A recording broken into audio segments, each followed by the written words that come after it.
नमस्कार दोस्तों, आप सुन रहे हैं कातिल रात की कातिल हसीना का भाग 25वां। अब आगे। वो तो पकड़ा ही जाएगा मैडम, लेकिन आप क्यों इस कत्ल के असल मकसद पर पर्दा डालकर पर्दा नसीब बनने का काम कर रही हो? लेकिन मेरे जैसा निर्मोही इंसान इतनी जल्दी किसी का पीछा छोड़ दे तो आपके सेवक को फिर अनुज कौन कहेगा? मैंने कौन सा पर्दा डाला है? पुष्पा ने असमंजस से मेरी ओर देखा। मलकानी साहब के आगे पीछे तो कोई बचा नहीं था, तो जाहिर तौर पर उनकी अचल संपत्ति की उनके मरने के बाद आपको ही मालकिन बनना था। अचानक से ये 10 करोड़ की डील आपके सामने आ गई, जो सिर्फ एक वसीयत को देने के बदले में मिलने वाले थे। तो आपने सोचा कि क्यों ना मैं इस डील को कर लूं और अपने इस जहाज पर मलकानी साहब को लाकर उन्हें अपने रास्ते से हटा दिया। मेरी बात या समझो कि मेरे इस इल्जाम को सुनकर पुष्पा मैडम की आंखों से चिंगारी निकलने लगी थी। तुम समझते क्या हो अपने आप को? जो तुम्हारे मुंह में आएगा तुम बकते जाओगे। अगर एक सॉलिसिटर के पास मैं काम कर रही हूं तो मैं वकील भी रही होंगी। मिस्टर अनुज, आप जो इल्जाम मुझ पर लगा रहे हो, अगर इसकी वजह से तुम्हें कोर्ट में घसीट लिया तो तुमसे जवाब देते नहीं बनेगा। पुष्पा का लहजा अब धमकाने वाला लहजा बन गया था। देवी जी, मुझे ये खुद के वकील होने की धमकी देकर डराना बंद कीजिए और सीधा मेरे सवालों का जवाब दीजिए। ये वसीयत की अदला बदली तो मलकानी साहब के ऑफिस में भी हो सकती थी। फिर इसके लिए यहाँ क्रूज पर आने के पीछे की वजह बता दीजिए, वरना अगर पुलिस के सामने मैंने ये सारी वजह रख दी तो यकीन मानिए आपकी खुद की वकील होते हुए भी जमानत के लाले पड़ जाएंगे। मैंने उसकी धमकी को उसी के लहजे में ब्याज समेत लौटाते हुए बोला। तुम गलत जगह अपना समय बर्बाद कर रहे हो। जितना ऊर्जा तुम मुझे कातिल साबित करने में लगा रहे हो, उतनी ऊर्जा असली कातिल को पकड़ने में लगाओ। पुष्पा के ऊपर मेरी बात का कोई असर नहीं हुआ था। मलकानी और तुमने तो रहने के लिए एक ही केबिन लिया होगा मैडम, मैंने पुष्पा की ओर देखते हुए पूछा। हाँ, लेकिन तुम ये क्यों पूछ रहे हो? पुष्पा ने असमंजस भरे स्वर में बोला। मुझे उनके सामान की तलाशी लेनी है। मुझे देखना है कि वो अपने साथ उस वसीयत को लेकर आए हैं या नहीं। अगर वे वसीयत लेकर आए हैं तो मैं मान लूंगा कि तुम सच बोल रही हो। मैंने केबिन में उनके सामान को ढूंढने के लिए अपनी निगाह इधर उधर दौड़ाई। तुम होते कौन हो? हमारे सामान की तलाशी लेने वाले? पुष्पा अब अपनी जगह से खड़े होकर मेरे सामने आ खड़ी हो गई थी, लेकिन वो तभी चिढ़कर ऐसे पीछे की ओर उछली थी मानो उसे किसी बिच्छू ने काट लिया। मेरा बाबूराव इस वक्त उसकी ओर ही अपनी खूंखार नजरों से देख रहा था। मेरे हाथ में बाबूराव को देखकर उसके चेहरे के रंग बदल गए थे। तुम बहुत गलत कर रहे हो। तुम नहीं जानते हो कि तुम किससे पंगा ले रहे हो। पुष्पा एकदम सर्द स्वर में बोली थी। मैं भी तो यही जानना चाहता हूँ पुष्पा डार्लिंग, कि मैं किससे पंगा ले रहा हूँ।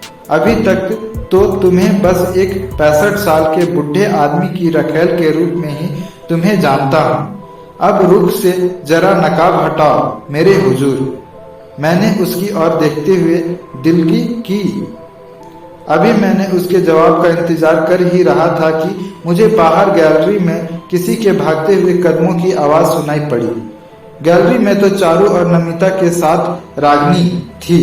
क्या उनके साथ कुछ हुआ था? इन्हीं आशंकाओं से त्रस्त होकर मैंने केबिन का दरवाजा खोला। पूरी गैलरी धुएं से भरी हुई थी। मुझे वहां कुछ न दिखाई दे रहा था और न कुछ सुझाई दे रहा था। मैं अपनी पिस्टल को हाथ में थामे हुए ही केबिन के दरवाजे पर खड़ा रहा। धुआं अब केबिन में भी प्रवेश करने लगा था। उस धुएं में सिर्फ आंखों में जलन ही हो रही थी। इस बीच में पुष्पा भी मेरे करीब आ खड़ी हो गई। मैंने बोला था ना कि तुम नहीं जानते हो कि तुम किससे पंगा ले रहे हो। ये तो एक छोटा सा नमूना है मेरी जान, लेकिन ये खेल बहुत बड़ा है। धुआं छटते ही सब कुछ साफ हो जाएगा। ये बोलकर उसने मुझे एक जोर का धक्का दिया और मैं मुंह के बल फर्श पर गिरा। लेकिन मुझे तुरंत एहसास हो गया था कि मेरे नीचे लड़की का जिस्म दबा हुआ था।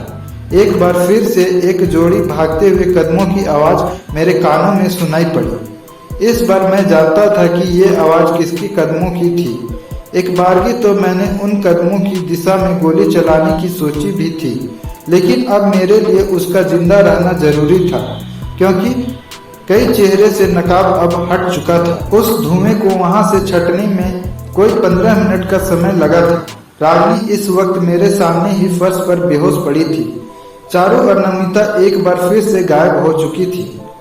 मतलब कि रात्रि के इस अंतिम पहर में मैं जहां से चला था वहीं वापस लौट आया था। अब तक अभी की लाश गायब हो चुकी थी, मलकानी को गोली मारी जा चुकी थी, चारू और नमिता फिर से गायब हो गई थी। बड़ी बात यह थी कि पारुल और खबरी की भी मुझे इस वक्त कोई खबर नहीं थी। इसका एक मतलब और भी निकल रहा था कि मुझे उन लोगों को कतई हल्के में नहीं लेना चाहिए था। अभी जाफरी गुल के साथ अब एक नाम पुष्पा का भी जुड़ गया था। गुल पर से तो मेरा ध्यान बिल्कुल हट ही गया था। इस अफरा तफरी में गुल भी हमारी निगाहों से ओझल हो चुकी थी। वो शायद मलकानी के कत्ल के बाद ऊपर बार में जो भगदड़ मची थी उसी का फायदा उठाकर गायब हो चुकी थी, या हो सकता है कि उससे पहले ही गायब हो चुकी हो। लेकिन इस वक्त सबसे पहले रागिनी को होश में लाकर उसे पता लगाना था कि गैलरी में धुआं छोड़ने वाले और उसे बेहोश करने वाले कौन लोग थे।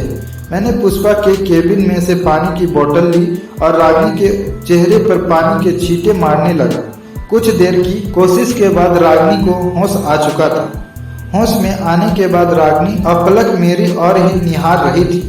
मैंने उसे उठाया और केबिन में बिस्तर पर लिटा दिया। गुरु, बाकी लोग कहाँ गए? रागिनी ने इधर उधर नजर दौड़ाई। सब फिर से गायब हो गए हैं। किसी ने पूरी गैलरी को धुएं से भर दिया था। उसका फायदा उठाकर वे लोग नमिता और चारू को ले गए और पुष्पा मुझे धक्का देकर वहां से भाग गई। मैंने निराश भाव से रागिनी को बोला, कोई नहीं गुरु, बकरे की माँ कब तक खैर मनाएगी? वो साले इस क्रूज से बाहर तो कहीं नहीं जा सकते। रागिनी अब बेड पर उठकर बैठ गई थी। वो तो मुझे भी पता है कि वे कहीं नहीं जा सकते, लेकिन वे साले जाकर छुप कहाँ जाते हैं जो हमें नहीं मिल रहे हैं। मैंने झल्लाए हुए स्वर में बोला, गुरु, ये सब क्रूज किसी भूल भुलैया से कम नहीं होता है। पता नहीं वे सब चूहे किस बिल में जाकर छुपे हुए हैं। रागिनी ने मेरी बात का जवाब दिया, लेकिन पिक्चर में अब इतने लोग सामने आ चुके हैं। साला ये ही नहीं समझ आ रहा है कि इस मामले का असली सूत्रधार कौन है। मैंने रागिनी से फिर से बोला, सबसे पहले खबरी और पारुल से कांटेक्ट करने की कोशिश करो, कहीं वे भी उन लोगों के चंगुल में न फंस गए हो। रागिनी ने लाख रुपए की बात बोली थी। मैंने तुरंत अपना फोन निकाला तो उस पर पारुल की ढेर सारी मिस कॉल दर्ज थी। मैंने अपने मोबाइल की ओर देखा। मेरा फोन इस वक्त साइलेंट मोड में था। पारुल तो कब से मुझे कांटेक्ट करने की कोशिश कर रही थी। ये बोलते हुए मैंने पारुल को बैक कॉल किया था।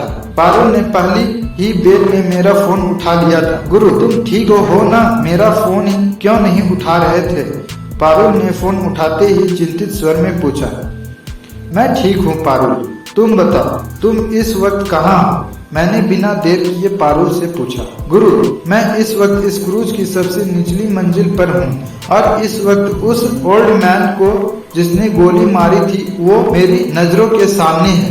पारुल का स्वर अचानक से ही धीमा हो गया था। शाबाश, मुझे सही से बताओ, इस वक्त तुम कहाँ पर हो? मैं और रागिनी अभी तुम्हारे पास पहुँचते हैं, मैंने पारुल को उत्साहित स्वर में बोला। उसके बाद पारुल मुझे एक ही सांस में सब बताती चली गई। मैंने फोन काटा और रागिनी की तरफ देखा। रागिनी तब तक खबरी को फोन मिला चुकी थी। उसने भी फोन काटकर मेरी तरफ देखा। ये पारुल तो सच में नगीना है यार। ये तो इस वक्त मलकानी के हत्यारे पर अपनी नजर जमाए बैठी है। चलो, हमें उसके पास पहुंचना है, मैंने रागिनी को बोला। तो रागिनी तुरंत बेड से उठकर खड़ी हो गई। चलो, खबरी भी हमें रास्ते में ही मिल जाएगा। ये बोलकर रागिनी ने मेरा साथ ही अपने कदम केबिन से बाहर की ओर बढ़ा दिए। पारुल के बताए हुए रास्ते के हिसाब से वो इस वक्त इस जहाज के तलहटी वाले हिस्से में थी। उन लोगों ने जहाज के उस हिस्से को अपना अड्डा बनाया हुआ था जिस जगह पर एक सामान्य यात्री तो जाने की सोच भी नहीं सकता था। लेकिन इस वक्त हमारे एक योद्धा उस जगह पर उन लोगों के ऊपर मुस्तैदी से अपनी नजर गड़ाए बैठी थी और हम बहुत जल्द उसके पास पहुंचने वाले थे।